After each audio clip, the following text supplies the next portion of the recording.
ನೋಡಿ, ನಮಗೆ ಈ ಘಟನೆ ಇದೆಯಲ್ಲ, ನಾವು ಯಾರು ಇಂಥ ಪರಿಸ್ಥಿತಿ ನಮ್ಮ ರಾಜ್ಯದಲ್ಲಿ ನಿರ್ಮಾಣ ಆಗ್ತದೆ ಅಂತ ನಾವು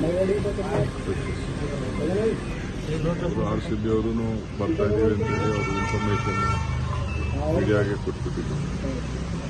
ಸೊ ನಮ್ಮ ಸರ್ಕಾರದಲ್ಲೂ ಕೂಡ ನಾವು we didn't have any option.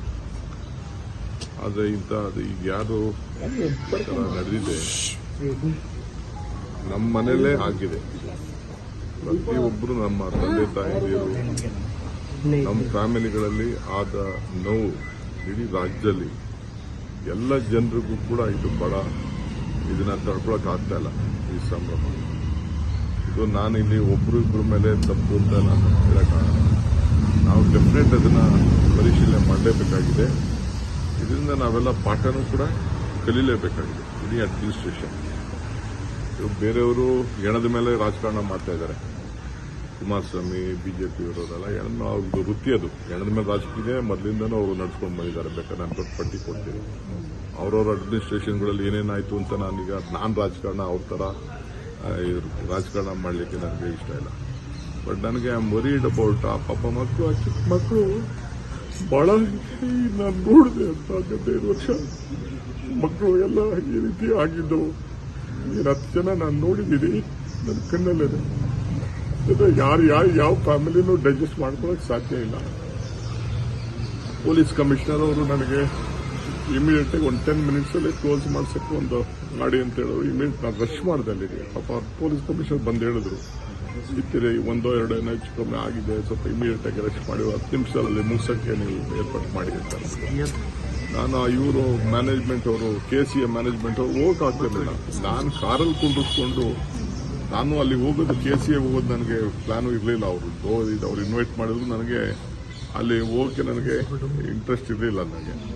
ಆಮೇಲೆ ನಾನು ಮ್ಯಾನೇಜ್ಮೆಂಟ್ ಅವ್ರನ್ನ ಕರ್ಕೊಂಡು ಹೋಗ್ಬೇಕಾಯ್ತು. ನನ್ನ ಗಾಡಿಯಲ್ಲೇ ಕುಂಡಿಸ್ಕೊಂಡು ನಾನು ಪ್ರೆಸಿಡೆಂಟ್ನ, ಸೆಕ್ರೆಟರಿನ ಅವ್ರನ್ನೆಲ್ಲ ಕುಂಡಿಸ್ಕೊಂಡು ಹೋಗಿ ತಕ್ಷಣ ಅವ್ರ ಹತ್ರನೂ ಮಾತಾಡಿ ಅವ್ರಿಗೂ ಹೇಳಿ ವಿತಿನ್ 10 ಮಿನಿಟ್ಸ್ ಇದನ್ನು ಮಾಡಿ. ಅದಕ್ಕೆ ಅಲ್ಲಿ ಏನು ನಾವು ಅನೌನ್ಸ್ಮೆಂಟು ಮಾಡಕ್ಕೆ ಬಿಡಲಿಲ್ಲ, ಏನೂ ಇಲ್ಲ. 2 ನಿಮಿಷದಲ್ಲಿ ಅವ್ರಿಗೂ ಕ್ಲೋಸ್ ಮಾಡಿ ಒಪ್ಕೊಂಡ್ರು ಅವರು. ಅವ್ರಿಗೂ ಏನು ನನಗೆ ನಾನು ಇದಕ್ಕೆ ಹೋಗೋವರೆಗೂ ಕೂಡ, ಸ್ಟೇಡಿಯಂಗೆ ಹೋಗೋವರೆಗೂ ಕೂಡ ನನಗೆ ಹಿಂಗಾಗಿರುತ್ತೆ ನನಗೆ ಗೊತ್ತಿಲ್ಲ. ನಿಮ್ಮ ಮೀಡಿಯಾವರೇ ನಂಗೆ ತಿಳಿಸಿದ್ದು. ಎಲ್ಲ ಫೋನ್ಸು ನನಗೆಲ್ಲ ಜಾಮ್ ಆಗೋಗ್ಬಿಟ್ಟಿತ್ತು. ನಿಮ್ಮ ಮೀಡಿಯಾವ್ರು ನನಗೆ ತಿಳಿಸಿದ್ರು. ಮೀಡಿಯಾವರು ಈ ಥರ ಆಗಿದೆ ಅಂತ ಅಂದ್ಬಿಟ್ಟು NDTV ಅವರು, ಟೈಮ್ಸ್ನವರು ಒಂದು 3-4 ಜನ ನನಗೆ ಕೇಳಿದ್ರು.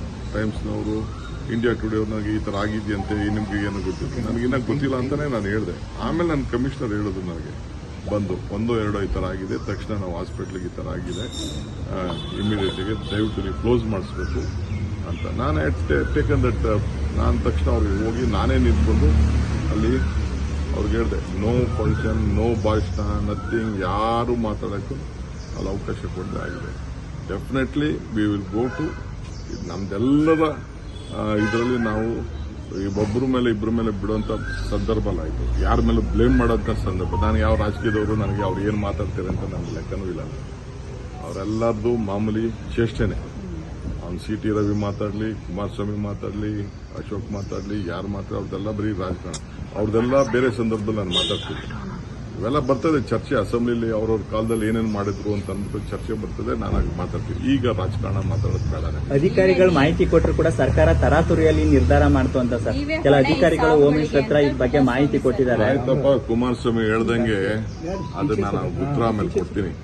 ನಾನು ಐವಾಸಿನ್ ಕನಕಪುರ ಕೋರ್ಟಲ್ಲಿದ್ದೆ. ನಾನು ಅದನ್ನು ಯಾರು ಮಿಡಿದ್ ಮೈ ಗೌರ್ಮೆಂಟ್, ನಮ್ದು ಗೌರ್ಮೆಂಟ್ ಯಾರೇ ತೀರ್ಮಾನ ಮಾಡಿದ್ಲಿ, ನಾವೇ ತೀರ್ಮಾನ ಮಾಡಿದ್ದೀವಿ ಅನ್ಕೊಳ್ಳೋಣ. ನಮ್ದು ಗೌರ್ಮೆಂಟ್ ಇದು. ತಕ್ಷಣ to rush back.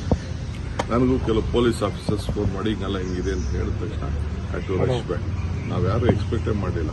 2 hours jam ಮಾಡಿ ಇದನ್ನೇ ಇನ್ನು ಜನ ಬರೋದನ್ನೇ ಇದನ್ನ ನಿಲ್ಲಿಸೇ ಬಿಟ್ರು ಮೆಟ್ರೋನ.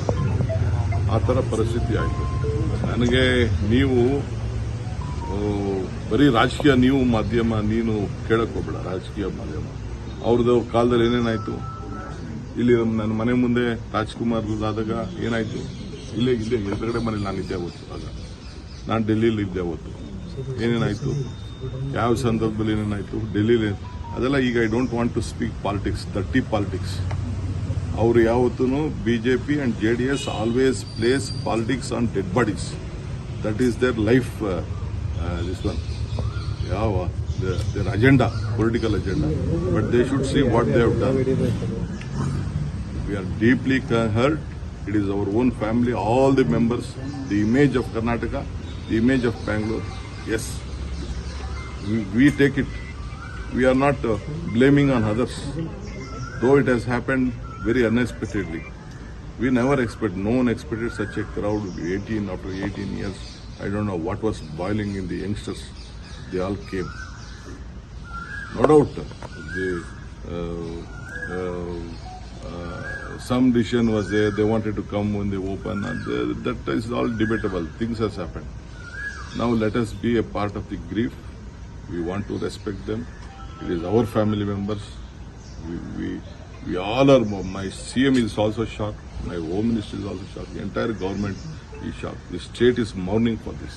Sir, a few minutes back you were crying, sir. You were narrating some. No, see, of course, it is all of our family members. We never expected such a big the image of Karnataka, the image of Bangalore has lost. The family has lost. This child, some mother spoke to you. Yes, the mother said, don't do postmortem, give the body to me. How can we do it? We have to take up a